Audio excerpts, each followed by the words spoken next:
Nins.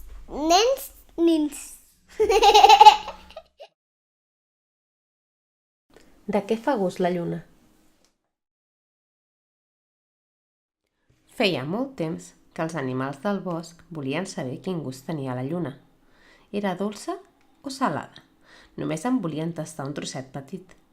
A les nits miraven ansiosos cap al cel. Es posaven de puntetes i estiraven el coll, les cames i els braços tot intentant agafar-la. Però tot era en va, i ni tan sols l'animal més gran la podia tocar. Un bon dia, la petita tortuga va decidir pujar a la muntanya més alta per tal de poder arribar a la lluna. Des d'allà dalt, la lluna estava més a prop, però tot i això, la tortuga no la va poder tocar. Aleshores, la tortuga va cridar a l'elefant. «Si t'enfiles a la meva esquena, potser l'arribarem a tocar». La lluna va pensar que es tractava d'un joc, i a mesura que l'elefant se li acostava, ella se n'allunyava a poc. Com que l'elefant no va poder tocar la lluna, va cridar a la girafa.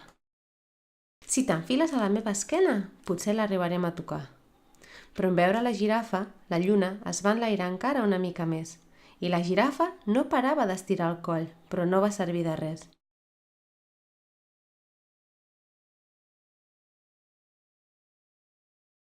La girafa va cridar a la zebra. «Si t'enfiles a la meva esquena, potser ens hi acostarem més». La lluna li va agafar gust al joc i tornà a enlairar-se una micona més.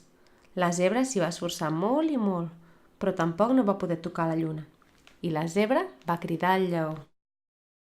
«Si t'enfiles a la meva esquena, potser hi arribarem». Però quan la lluna va veure el lleó, encara es va enlairar una mica més. Tampoc aquest cop no van aconseguir tocar la lluna. I el lleó va cridar a la guineu.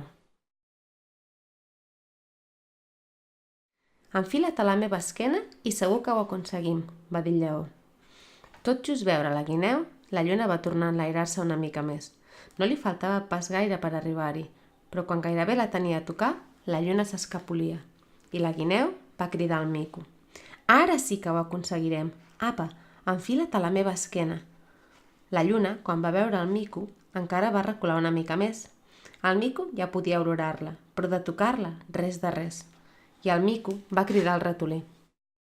«Enfila't a la meva esquena i tocarem la lluna».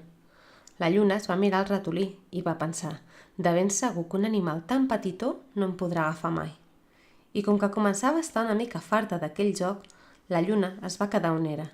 Aleshores, el ratolí s'enfilà damunt de la tortuga, de l'elefant, de la girafa, de la zebra, del lleó, de la guineu, del mico i... D'una mossegada va arrencar un bocinet de lluna.